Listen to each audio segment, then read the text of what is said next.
Hi, welcome back to Snark and Spark. My name is Emily, and today I'm doing a January reading plans. So this might seem a little repetitive if you watched my January Magical Stitches, like all-encompassing video, but I wanted to go into more depth about what my reading plans are for January and also 2024 in general. And going more in depth into the books I'm reading, plus some of the ones I didn't mention in that video, because I tried to just stick with books that went with Magical Stitches, which is an online stitching group. Did I say I'm on my bedroom floor? Because I'm on my bedroom floor again. That's Eisenhower on my bed. This is a brand new duvet cover that I got for Christmas. I'm wearing a hood, I can take it off. My hair just isn't wanting to cooperate. Anyways, also please ignore if it shows up all of the cat hair that is on this black sweater, because that's what happens when you have a cat that's white and ginger and you like to wear black. So let's dive in. If you aren't interested in my reading plans, that's totally cool. Hopefully I have other videos on my channel that you're interested in. If you are interested in my reading plans, cool, join in.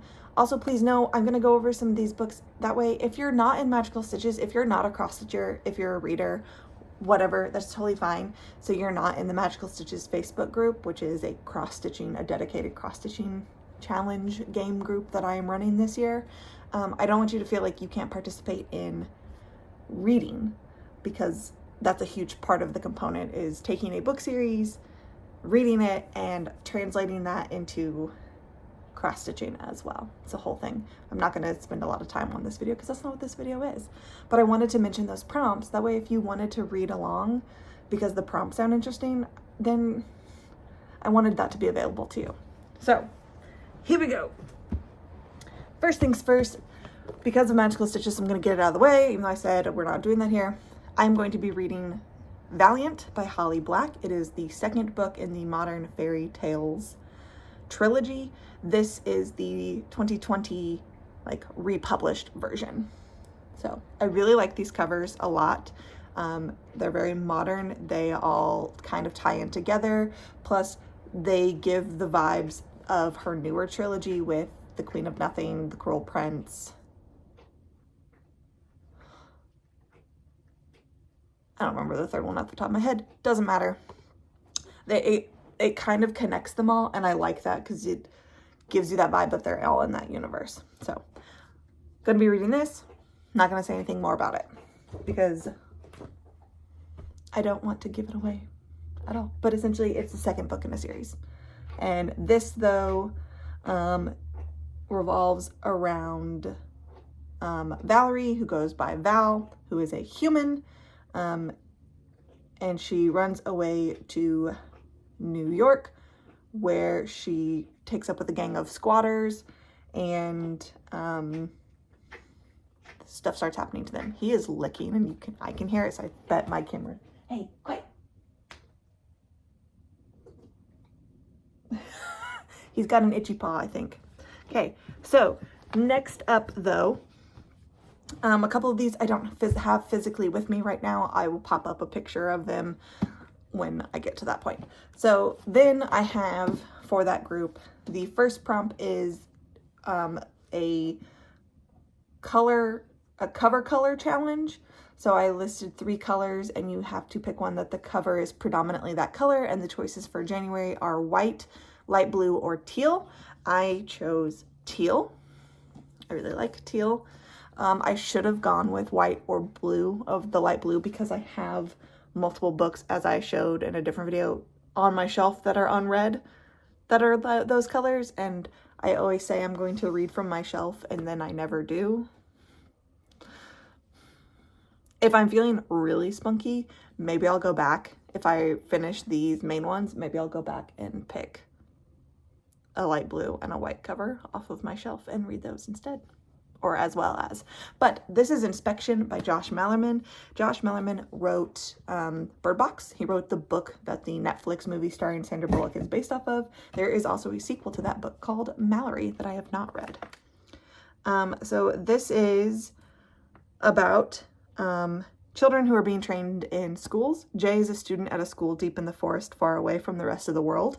Jay is one of only 26 students, all of whom think of the school's enigmatic founder as their father. Sounds culty. Jay's peers are the only family he has ever had. The students are being trained to be prodigies of art, science, and athletics, and their life at the school is all they know and all they are allowed to know. But Jay suspects that there is something out there beyond the pines that the founder does not want him to see, and he's beginning to ask questions. What is the real purpose of this place? Why can the students never leave? And what secrets is their father hiding from them? Meanwhile, on the other side of the forest, in a school very much like Jay's, a girl named Kay is asking the same questions. Jay has never seen a girl, and Kay has never seen a boy. As Kay and Jay work to investigate the secrets of their two strange schools, they come to discover something even more mysterious, each other. And I want to note that it's the letters, not like J-A-Y for Jay. It's just the letter J, and it's just the letter K, not K-A-Y or K-A-Y-E. So that's interesting. They're just given initials. It's giving that M. Night Shyamalan's movie, The Village. It's giving me that vibes of like they're secluded in a forest and they don't know what's going on, and then the protagonist, of course, is like, what's out there? On the back, it's been blurbed by Chuck Wendig, who I've heard of, Alma Katsu, who we know I love her work. I read like all of her stuff. Love her. Scott Hawkins, J.D. Barker. I've heard of J.D. Barker because I read Dracul and I loved that book. Sylvan Newell. I've heard of the Themis Files, and Dathan Auerbach, which is the author of Pen Pal, which I also knew because I read that as an online story kind of thing when it was like on the like r/no-sleep Reddit page. Ooh, it looks like these chapters have titles. You know how I feel about that. So super exciting. Teal book. I do not know why it's called Inspection. When I figure that out, I'll let you know. Then the next prompt was a standard book reading challenge. I tried to theme them off of the particular month. So for January, new beginnings, new things like that. It is to read a book that is written by an author who is new to you. And I chose Little Thieves by Margaret Owen because I've never read from Margaret Owen. Look at this cover. Is it not stunning? I love this cover. I'm super excited. It is a series, I believe. I know there's at least a second book. It's fairly new. This was published in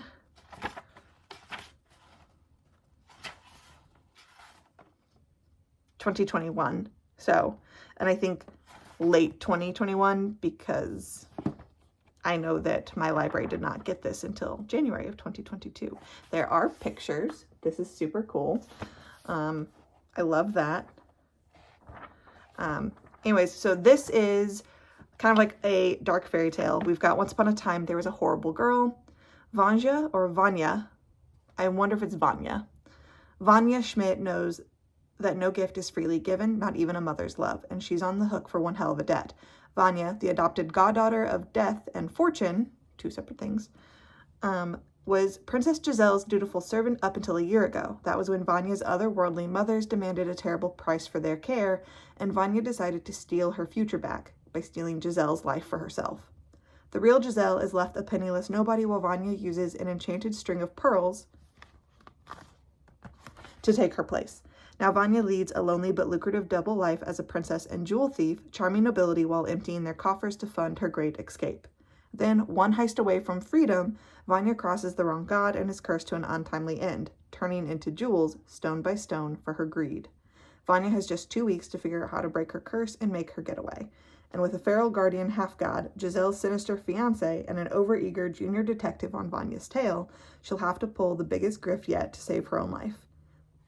Very, very cool. So this is a retelling of The Goose Girl about stolen lives, thorny truths, and the wicked girls at the heart of both. Super excited. You also know, if you've been with me any amount of time, I love fairy tale retellings, which oddly enough, when I was reading you who blurbed this, one of these says it's a twisted fairy tale. So am I just really good at picking those? I don't know. this is me and my dark fairies. I'm all in. This is also a young adult fiction, so super pumped. Love some good YA. I have not read YA in a while. I do want to get back into it. Choosing Holly Black as my lady for this definitely upped my interest in my young adult. And then finally, it is a word in the title, has to be that specific word in the title. The word for January is lost, L-O-S-T, and I chose The Lost Apothecary by Pinner. I have the photo. I have it as an audiobook, so it's on my phone, which I'm recording on, but you can find it on Libby if your library has Libby, which most libraries I think are transitioning over to using Libby because it's a wonderful service that was created by Overdrive. This is your local library worker talking. But yes, ta-da! Check out those if you're interested. Then what else am I reading?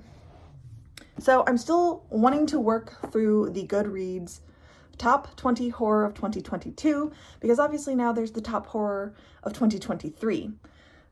So each month I'm trying to read at least one, if not two. So the one I have next is Gallows Hill by Darcy Coates.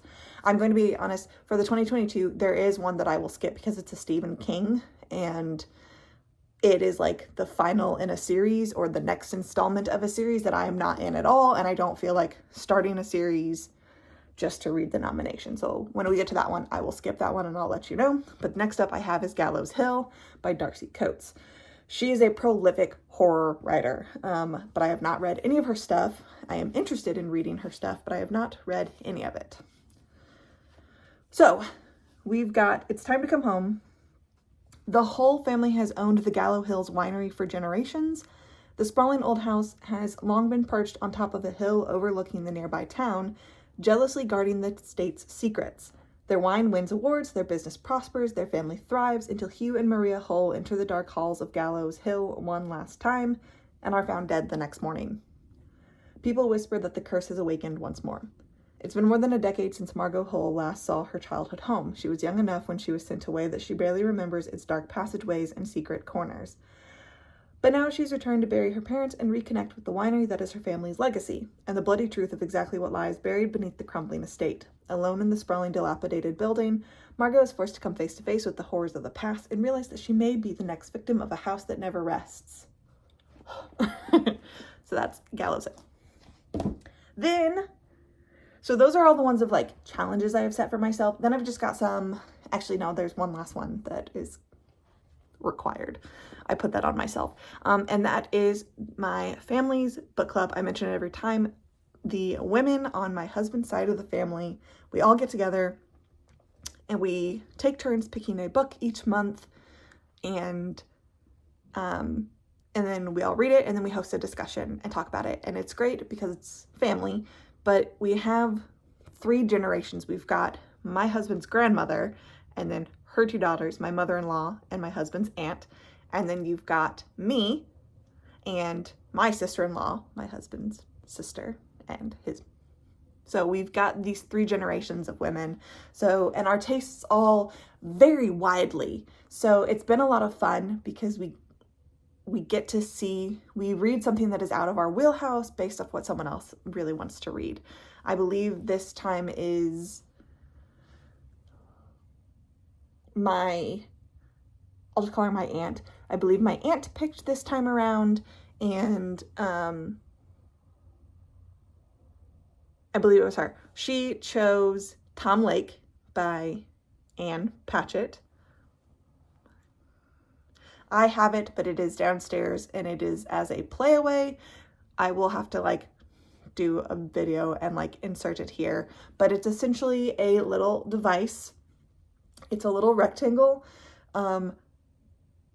Think of an MP3 player. I feel like it makes us sound so old because there's definitely Gen Z, my child will not know what an MP3 player is. But think of an MP3 player, and the only thing on this device is the audiobook, and it's just power on, pause, play, skip forward, skip backward chapters, volume and speed, and like that's it, and it's only the audiobook, but it requires a battery and a pair of headphones, so it feels dated. But this book came out recently. It's very popular right now. I am like number 40 something in line for holds for it, so I was looking at other options to get my hands on it. Like audiobook has weeks of holds. The physical copies, all the physical copies have weeks of holds. I was looking around, but there was a playaway that I could get right now, and I was like, sold, done. I've got AAA batteries and I have headphones. Not a big deal. So that's that. I need to get on that because that's something that as well that we need to be going. I try to have a mix of audiobooks and physical books. I read physical books at home. I listen to audiobooks when I'm at work or if I'm doing other tasks or if I'm driving, so on and so forth, yada, yada, yada. Then I've got a stack of books over here that I just want to try and get to if I can. I'm really not going to go into that big of detail with these at all, mainly because these 3 are extreme horror books, and I know that's not for everyone, so I really don't want to like make anyone uncomfortable or have to do any sort of blurring. And the other one is a nonfiction. So I'll start with these 3. I've gone over them before. I'm not going to read descriptions or anything like that because if you're interested, you can look them up. I'm only reading them because they've popped up a lot in the last couple months because of spooky season by a bunch of booktubers that I follow who all read them and praise them for being, yes, they fall under extreme horror, but they're not as awful as it could be because I'm not interested in that. And I know my triggers, and I will DNF if it is upsetting. Like, I will not push myself for the sake of a book. Even though they're all super short. They all tend to be super short. I think this one is the longest at like not even 250 pages. This one is 200. Including the notes, it's 209 pages. And then this one is 129 pages. So super short and to the point. It's typically how they are.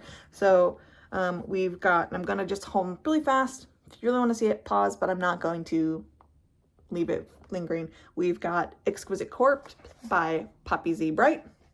Some of them also have some of my information on them, so I'm covering it because you don't need to know that information.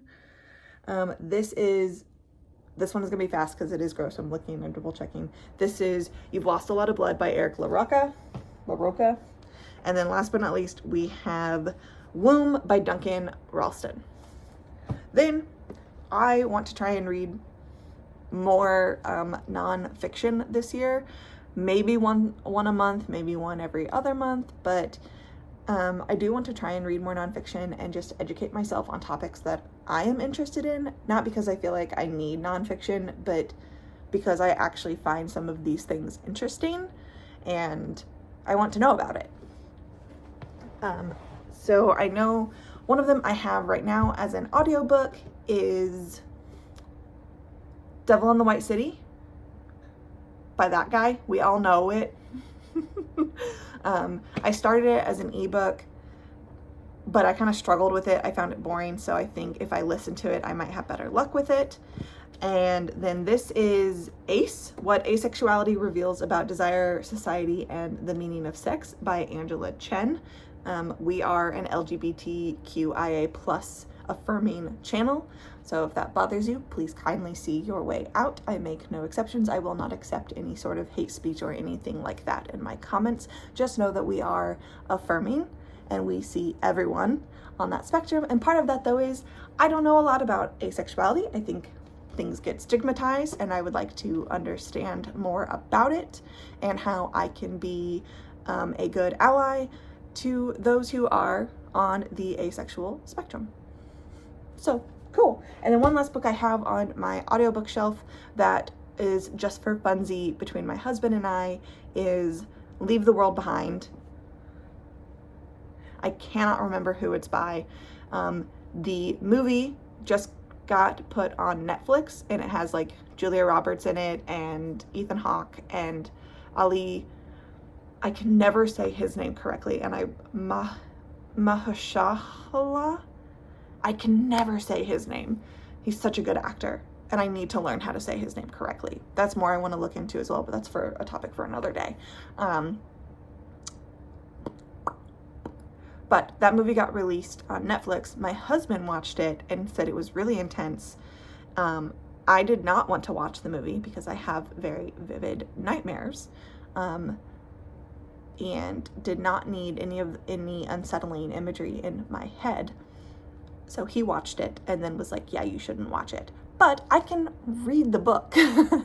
So I'm going to listen to the book, and then we're going to discuss it in that I've read the book but not seen the movie. He's seen the movie but not read the book, and we're going to see how it compares to each other. I'm excited for that. This is just something that we do, especially when he watches a movie and tells me about it. And I'm like, oh yeah, that was based off of a book. And he's just like, oh. The only one that will be different is because I read Killers of the Flower Moon by David Grann. That was last month's Family Book Club pick, which is the story of the Osage murders in Oklahoma during like the oil boom. And obviously that movie came out in theaters fairly recently with Leonardo DiCaprio in it. I do want to see that since I've read the book, and it was a very good book. It was very moving. I do want to watch the movie. My husband said he wants to watch the movie. The only hang up for that one is that it's like a 3.5 hour long movie, and ADHD brain here cannot handle that. So we are trying to figure out how we can watch it in a way that will not leave me absolutely stir crazy and causing a ruckus. So I think we're waiting till we can like stream it, or we can have access to it so we can pause freely whenever we want and watch it over like 1 to 2 to maybe 3 days versus all in one setting. But I have to leave this video here because 1, I'm out of books, and 2, I'm thirsty. So drink break if you've got it, because I left my water downstairs. And 3, I gotta go get my son from school because it is January 3rd, which means he went back to school today after his winter break. I'm still off work from my like winter holiday. I have worked 2 days in the last 2 weeks, and it has been phenomenal. But I also go back to work tomorrow. But this was my last day home alone for winter break while he went back to school and my husband is at work. So I was trying to get some filming done. I'm rambling now. I gotta go. I will see you all very, very soon. I will give you a little sneak peek of other January videos that I have planned. That makes sense? Sure. 1, I will be doing a January whip parade where I will also be going over my like January stitchy plans unrelated to anything I've already talked about in magical stitches.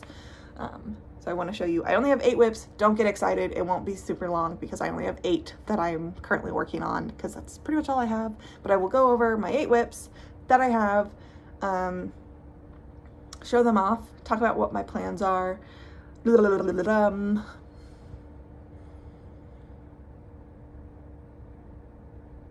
was something else I wanted to talk about. Oh, I will also be doing a 2023 wrap-up video, just discussing how 2023 was, what kind of happened with my 2023 stitching, because I fell off the wagon, if you didn't realize, with a lot of stuff. What was going on in 2023, highlights, lowlights, big changes, small changes, stitchy, anything I can kind of wrap up stitchy wise. I want to go over my books of the year, how many books I read, what my top book was, what my least favorite book was, and just a wrap up. So that'll be coming soon when I have a little bit more time to edit and to film and edit and get that all going, but that will be there. So I gotta go. Like I said, I gotta go get my kid. But I will see you all very, very soon. Happy stitching, happy reading, happy listening, happy watching, happy doing whatever it is that makes you happy doing. Be easy with your hearts.